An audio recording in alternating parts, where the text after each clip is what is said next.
Amin Gouiri est forfait pour la Coupe d'Afrique des Nations 2024 et a quitté le groupe de l'équipe d'Algérie aujourd'hui. Voilà l'information choc qui est tombée au courant de la journée. En effet, alors que l'équipe nationale d'Algérie s'apprête à rejoindre le Togo, lieu du stage de préparation en vue de la CAN, Belmadi a annoncé que Gouiri n'était pas apte pour cette compétition pour cause de blessure. Surpris, inquiets et dans le flou, les supporters algériens sont pleins de questionnements et la décision de Jamel Belmadi de ne pas appeler un nouveau joueur pour renforcer le groupe est tombée comme un coup de massue qui vient définitivement laisser planer le doute chez les supporters. Salam l'équipe, salam la team des Z, j'espère que vous allez bien. On va devoir malheureusement parler de cette information malencontreuse pour l'équipe d'Algérie. D'accord. Le cas Amin Gouiri est forcément dommageable puisqu'il faisait partie des plans de Jamel Belmadi pour gagner cette Coupe d'Afrique-là et s'en priver forcément quelque chose de négatif. On ne peut pas le nier et on ne peut pas être d'un autre avis que celui-ci. Maintenant, on va traiter cette information-là avec les informations officielles qu'on a. On laisse l'étrangeté de cette nouvelle, tout ce qui plane autour de cette nouvelle de la part de beaucoup de supporters qui se posent des questions, certains qui supposent des choses, etc. Peu importe que j'ai des informations ou pas, ou que j'en aurai dans quelques jours ou pas, etc., je n'en parlerai pas plus que ça et on le fera après la CAN si nécessaire. Pour l'instant, on va se concentrer sur l'officiel pour la stabilité de l'équipe nationale d'Algérie et pour le bien de l'équipe d'Algérie. On parlera de tout ça une fois la compétition finie. Donc là, on va traiter les informations officielles, d'accord, de plusieurs manières. Premièrement, on va récapituler, pour ceux qui ne sont pas au courant exactement de ce qui s'est passé, de justement l'information, la source de cette blessure et comment elle a été prise par Jamel Belmadi. Ensuite, on va se poser une question très simple. Qui est fautif? Parce que forcément, c'est un grand manque de professionnalisme ce qui vient de se passer et on va rentrer dans le détail de cette question. Et on finira, troisièmement, par une question pour moi qui est essentielle. Jamel Belmadi a jusqu'au 13 janvier pour pouvoir remplacer Amin Gouiri. Jamel Belmadi a dit qu'il ne voulait pas remplacer Amin Gouiri, qu'il préférait rester à 25. Soyons très clairs, pour moi, c'est une erreur. La liste de 26 à la place de 27 était déjà une erreur et ne pas remplacer Gouiri était une encore plus grosse erreur, selon moi, bien sûr. Mais après, c'est le coach qui décide et on respecte ses choix. Mais je vais vous expliquer pourquoi c'est une erreur de ne pas le faire. D'accord? Et on traitera justement de ça dans la dernière partie et on finira par une conclusion. Mais avant de rentrer dans le vif du sujet, je vous invite bien évidemment, après cette vidéo, à réagir en commentaire. L'avis de chaque supporter compte. J'aime personnellement vous lire, je lis la grande majorité des commentaires. J'essaye de réagir au plus grand nombre à chaque fois et d'échanger sur le sujet avec vous. D'accord? C'est très important. N'hésitez pas bien évidemment aussi à liker cette vidéo-là, mettre le petit pouce qui fait plaisir, qui soutient la chaîne et n'hésitez pas à partager à un supporter de l'équipe d'Algérie chacun cette vidéo-là pour qu'il aussi donne son avis sur le sujet et on est parti directement pour le récapitulatif de ce qui vient de se passer au niveau de cette blessure. Donc, il est temps de récapituler exactement ce qu'il s'est passé au niveau de cette blessure-là. Alors, 2 jours avant le regroupement de l'équipe d'Algérie, Amin Gouiri passe un coup de fil au sélectionneur et lui annonce qu'il est blessé au genou. Jamel Belmadi, à ce moment-là, il est très surpris. Il ne comprend pas. Il se dit, attends, j'ai fait une liste, j'ai fait une pré-liste, etc. Le club de Rennes ne lui a rien envoyé, ne l'a pas prévenu, ni lui, ni la FAF, ni le staff, ni ceci, ni cela, rien du tout. Donc déjà là, gros manque de professionnalisme, bien évidemment, et ça, on ne peut pas le nier, mais on en reparlera un peu plus tard, justement. D'accord? Donc à ce moment-là, il demande des explications au club de Rennes, des papiers, etc., etc. Il lui fournit certificat médical, etc. Bon, ce qu'il faut. D'accord? Et là, Amin Gouiri donc, est à Sidi Moussa et il fait constater sa blessure. D'accord? Donc déjà, la vidéo est disponible au Belmadi s'exprime sur mon Twitter. Vous pouvez aller, tactique des Z, vous cliquez sur la vidéo, vous écoutez les mots du sélectionneur, mot à mot de vos propres oreilles, parce que beaucoup déforment un peu ce que le coach dit et les mots ont un sens. D'accord? Donc Belmadi qualifie déjà cette scène-là, justement, le club de Rennes ne le prévient pas, qu'il est mis au courant en retard, etc., d'étrange, de bizarre, etc. À la fin, il explique qu'il constate la blessure de Gouiri, etc. Donc ça veut dire il demande qu'est-ce qui se passe, etc., etc. Il rappelle que le joueur a joué l'entièreté du dernier match avec son club le 20 décembre et que donc il ne se doutait pas du tout de ce qui était en train de se passer. D'accord? Gouiri vient, etc. Donc il constate, etc. Ils essayent de voir s'ils peuvent prendre en charge Amin Gouiri, etc. Et dans ce que dit Belmadi, c'est là où c'est un peu étrange, mais bon, comme dit, on reste sur de l'officiel. Un peu étrange, Gouiri dit que apparemment, non, au niveau de son genou, ça n'irait pas, etc., etc. Mais il n'y a pas, entre guillemets, une preuve claire où Belmadi dit non. En gros, c'était impossible qu'il joue avec nous, sa blessure est trop grave, ou non, on ne peut pas le prendre, c'est trop risqué, ou etc. Il n'y a rien de tout ça. C'est le joueur qui aurait dit qu'il ne sent pas au niveau de son genou. Donc, on va rester sur l'officiel. S'il ne sent pas au niveau de son genou, etc., qu'il est blessé, etc., bon, ok, ça arrive, le genou, c'est fragile, c'est vrai.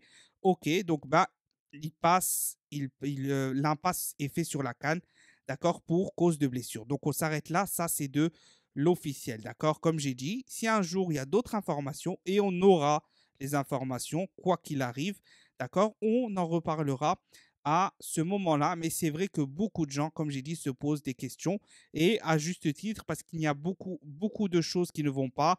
Même dans le discours de Belmadi, c'est un peu étrange et voilà. Mais bon, on y reviendra. Donc voilà, là, vous avez le récapitulatif de ce qui s'est passé. D'accord. Donc normalement, Guiri va retourner à Rennes, mais il ne devrait pas jouer vu qu'il est blessé, au moins jusque, je crois que leur dernier match de janvier est le 23-24. Donc là, ça sera même pas les huitièmes, ça sera environ les huitièmes de finale de l'Algérie. Donc, vu qu'il ne peut pas s'entraîner, pas jouer, donc il va louper tout le mois de janvier avec Rennes et donc la CAN avec l'Algérie. Ok. On va ensuite passer justement à la deuxième partie qui est fautive justement alors donc dans toute cette histoire-là. Donc après ce récapitulatif justement de ce qui est sorti officiellement de la part du sélectionneur Jamel Belmadi, de Amin Guri sur ses réseaux sociaux, etc. Donc on peut se poser une question qui est fautive. Alors déjà, soyons très clairs. La faute ne peut pas revenir à Jamel Belmadi. Il n'était pas au courant. 2 jours avant le stage, avant l'envoi de la pré-liste, après la pré-liste, il n'était pas au courant. Donc déjà, on dégage Jamel Belmadi et l'Algérie de ce problème-là. Le problème ensuite va être soit partagé, soit entièrement pour Rennes. Parce que Rennes n'a pas prévenu la sélection de ce problème-là. Et ça, c'est quelque chose de très, très grave parce que tu mets dans la difficulté une nation en vue du tournoi continental le plus majeur justement auquel ils font face tous les 2 ans. D'accord. Ça, c'est une problématique. Maintenant, la question qu'on peut se poser, est-ce que Guri a une part de responsabilité? Malheureusement, pour moi, oui. Quand tu es investi, on apprend cette nouvelle-là le 31 décembre ou le 1er janvier, alors qu'il a eu cette blessure-là au genou, soi-disant le 20 décembre, ou en tout cas, il l'a constaté en sortant, ou le lendemain, il a eu des douleurs, etc. Peu importe. D'accord. Il l'a constaté 1 ou 2 jours après. La première chose que tu fais, c'est que tu appelles le coach et tu lui dis, coach, ou tu dis à Rennes, prévenez mon coach. Tu lui dis, coach, il y a un petit problème. Là, je vais faire des examens. J'ai mal au genou depuis hier, le match et tout ce qui s'est passé. On va voir ce que ça donne. Quoi qu'il arrive, je viendrai faire constater ma blessure s'il faut, etc. Le tralala officiel, mais tu préviens ton coach, tu préviens ta nation. Donc pour moi, je dirais que Rennes a 80% des fautes, d'accord, 70% des fautes, d'accord, parce que c'est un club professionnel, donc ils sont censés suivre leurs joueurs et correspondre avec les entités indirectes ou directes auxquelles le joueur fait face, d'accord. Mais Guri a quand même au moins 20% des fautes. Il aurait dû appeler Jamel Belmadi et lui faire signaler clairement sa méforme à l'avance et pas au dernier moment. Donc une fois qu'on a dit ça, bien évidemment, vous réagissez en commentaire. Vous me dites est-ce que vous êtes d'accord, pas d'accord, pourquoi, etc. Voilà, n'hésitez pas, c'est fait pour ça. Maintenant, on va se poser une question très simple et c'est la question la plus importante pour moi. Est-ce que Guri doit être remplacé ou est-ce qu'on doit faire comme Belmadi a dit et partir à 25, à 25? Quel est votre avis sur la question? Donc, pour cette dernière partie, comme je vous l'ai dit, et moi je vais être très très clair sur le sujet, pour moi, ne pas convoquer un joueur qui vient remplacer Guiri, c'est une erreur catastrophique. C'est une erreur catastrophique et je vais vous expliquer de manière très simple pourquoi. Pourquoi? Et vous allez comprendre et normalement c'est logique pour moi. D'accord? Slimani, Ounas, Belaïli, d'accord, et Marès sont en méforme physique. Nous avons 2 joueurs dans les attaquants, dans le groupe des attaquants, en forme physique bonne. C'est Amoura qui pète le feu et Bounedjah qui est dans une forme physique plus que satisfaisante. Je ne dis pas que c'est 2019, mais je dis que c'est plus que satisfaisant. Avec une bonne préparation physique, il va cavaler. Donc sur ça, il n'y a pas de problème. Donc seulement 2 joueurs sur les 6 restants sont en forme physique adéquate. Donc seulement 30%. Ça, c'est problématique. Tu ne pourras jamais faire une grosse compétition avec un Mahrez, Ounas, Slimani, Belaïli, avec une forme physique qui sont incapables de tenir 100% d'une compétition avec 100% de leur physique. Donc, à partir de ce moment-là, tu es forcément, pour moi en tout cas, dans l'obligation d'appeler un joueur de catégorie offensive. D'accord? Alors, est-ce que vous êtes d'accord ou pas? Vous le direz en commentaire. Si oui, sinon, vous expliquez pourquoi. Et si oui, vous dites quel joueur ramener. Alors là, il y a une question très simple. Il y a deux possibilités. Soit on ramène un attaquant pur ou un ailier, d'accord? Parce que Amoura et Bounedjah peuvent jouer le rôle de neuf. Ça, ce n'est pas un problème. Bien que Amoura est plus considéré sur la gauche par Jamel Belmadi. Mais ça peut se faire. Donc, soit on ramène un neuf pur. Et là, les choix sont très limités. On peut ramener Mahious, on pourrait ramener un Seriou dans 9,5, d'accord, mais Seriou est blessé, donc je ne le compte pas, d'accord, etc. Soit on ramène un ailier, toujours qui apporte côté offensif et qui permet à Amoura un peu de jouer plus dans l'axe, etc. Donc on peut ramener, sportivement parlant, je précise, un Yassine Brahimi, on peut ramener un Bilal Brahimi, on peut ramener un Bachir Belloumi, on peut ramener ce genre de joueurs-là. On pourrait ramener Mahious, Bakrar, etc. Bon, vous m'avez compris. D'accord? Ou la deuxième option, c'est de ramener un milieu offensif ou un milieu en tout cas qui est porté vers l'avant.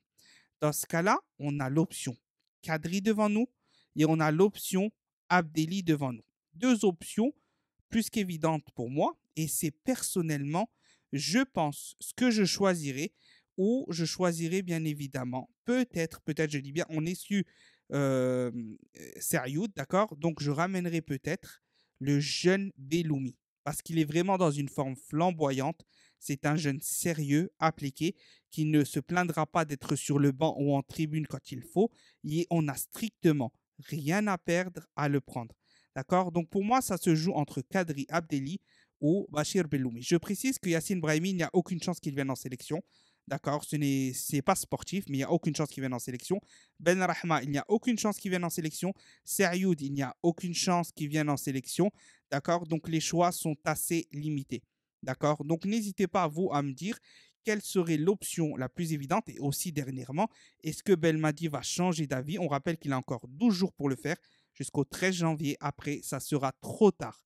Peu importe la méforme physique, etc., cela sera trop tard pour changer le cas d'Amin Guri qui a déjà quitté la sélection. Donc, on va finir par une petite conclusion. Pour conclure, rappelons déjà que Guiri n'est pas un titulaire en puissance dans cette équipe nationale. D'accord? Sa polyvalence reste néanmoins précieuse. Ça aurait été vraiment un atout d'avoir ce joueur-là dans le groupe pour différentes raisons.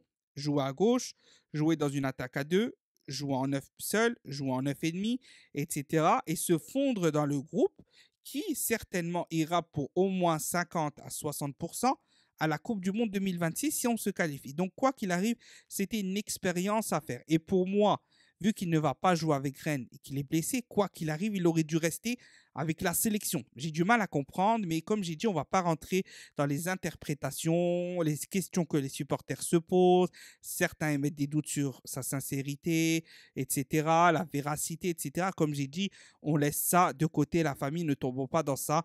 Soyons à 100% derrière la sélection et on y reviendra le moment venu. Une fois que ça c'est dit, soyons déjà clairs, on condamne et on pointe du doigt le comportement de Rennes, qui pour moi est honteux et pas professionnel du tout, de ne pas avoir averti la sélection algérienne de cette problématique-là, en bien évidemment en accord avec son joueur. D'accord? Maintenant, pour finir, et c'était la question, la dernière partie, est-ce que Belmadi ne risque pas de payer, s'il reste têtu sur cette question-là, le choix de ne pas remplacer Amin Guri? Parce que comme j'ai dit, Amin Guri n'est pas un titulaire en puissance. D'accord? Donc du côté titulaire pur, équipe type, etc., ce n'est pas une information dommageable à souhait. Par contre, de se priver d'un élément offensif de qualité, peu importe à quel poste, d'accord, pour renforcer l'équipe nationale, alors que tu as des joueurs en méforme physique, va peut-être coûter cher à Jamel Belmadi. Bien évidemment, on ne l'espère pas. On espère que les résultats de Jamel Belmadi lui donneront raison, d'accord? Et c'est tout ce qu'on souhaite à la sélection. C'était tout pour cette conclusion. J'espère que la vidéo vous aura plu. N'hésitez pas, comme j'ai toujours dit, à réagir en commentaire. La voix de chaque supporter ou peuple ou personne du peuple algérien compte, citoyen algérien compte. Et cette équipe nationale, c'est l'équipe de tout le peuple algérien. Elle n'appartient à personne et chacun a le droit d'émettre son avis le plus sincèrement possible, bien évidemment, toujours avec le respect. C'était Tactique des Z. Portez-vous bien. Je vous souhaite une bonne soirée.